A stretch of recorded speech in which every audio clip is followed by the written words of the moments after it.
हौसला हो तो क्या नहीं पाया जा सकता। इंसान में सच्ची प्रतिभा होनी चाहिए, बस फिर कोई भी कठिनाई उसका रास्ता या उसके बुलंद हौसले को रोक नहीं सकता। यहाँ हम बात कर रहे हैं एक ऐसे शख्स की जिसने अपने जज्बे को कायम रखा और अपने मंजिल को पाने का रास्ता बनाया और उसे हासिल भी किया।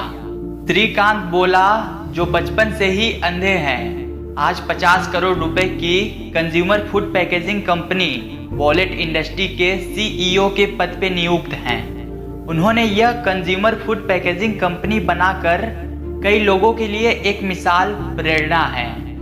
हैदराबाद के श्रीकांत बोला का बचपन कई कठिनाइयों से गुजरा। उनके परिवार की मासिक आय लगभग 1600 रुपए थी। आपको यह जानकर हैरत होगी कि जब श्रीकांत का जन्म हुआ तो उनके कुछ रिश्तेदार और पड़ोसियों ने श्रीकांत के माता पिता को उनके पैदा होते ही उन्हें मार देने को कहा था, लेकिन श्रीकांत के किस्मत में कुछ और ही था।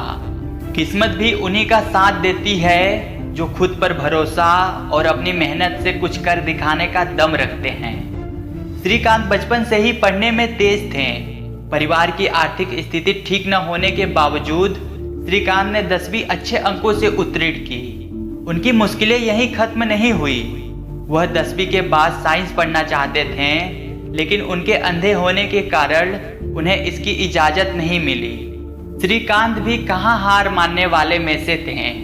कई महीनों की लड़ाई लड़ने के बाद आखिरकार श्रीकांत को साइंस पढ़ने की इजाजत मिली और इसी के साथ श्रीकांत देश के पहले अंधे व्यक्ति हैं जिन्होंने 10वीं के बाद साइंस पढ़ने की अनुमति मिली। इसके बाद श्रीकांत ने दोबारा पीछे मुड़कर नहीं देखा।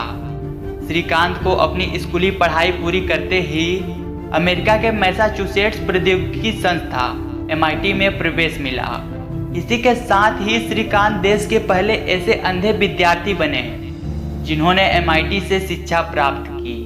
अमेरिका से अपनी शिक्षा लेने के बाद श्रीकांत ने हैदराबाद में अपनी कंपनी की शुरुआत की। श्रीकांत ने लोगों के खाने पीने के सामान की पैकिंग के लिए कंज्यूमर फूड पैकेजिंग कंपनी का गठन किया। इस कंपनी की शुरुआत श्रीकांत ने 8 लोगों की एक टीम से की। उन्होंने इस कंपनी में सबसे पहले आसपास के बेरोजगार लोगों को जोड़ा, जिसमें श्रीकांत ने अंधे लोगों को काम दिया। जब श्रीकांत की कंपनी अच्छी रफ्तार पकड़ने लगी तो फंडिंग की दिक्कत आना शुरू हुई, लेकिन श्रीकांत इससे पीछे हटने वाले थोड़ी थे। उन्होंने कई फंडिंग कंपनियों से और निजी बैंकों से फंड जुटाकर अपने काम को आगे बढ़ाया। श्रीकांत की कंपनी ने जमीन से आसमान तक का सफर तय किया। आज श्रीकांत की कंपनी के तेलंगाना और हैदराबाद में 4 प्लांट हैं, जिसमें हजारों की संख्या में कर्मचारी कार्यरत हैं। श्रीकांत कहते हैं कि जब सारी दुनिया मुझसे कहती थी कि तू कुछ नहीं कर सकता, तो मैं उनसे कहता था कि मैं सब कुछ कर सकता हूँ। आज जिस मुकाम पर श्रीकांत हैं, उन्होंने अपनी इस बात को साबित कर दिखाया है।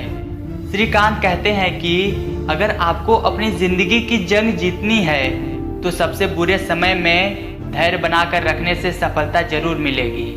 तो यह एक मोटिवेशनल कहानी थी। कैसी लगी आपको? कमेंट करके ज़रूर बताएं। और आप हमारे चैनल पे नए हैं तो चैनल को सब्सक्राइब करके बेल आइकन को ऑन कर लीजिए।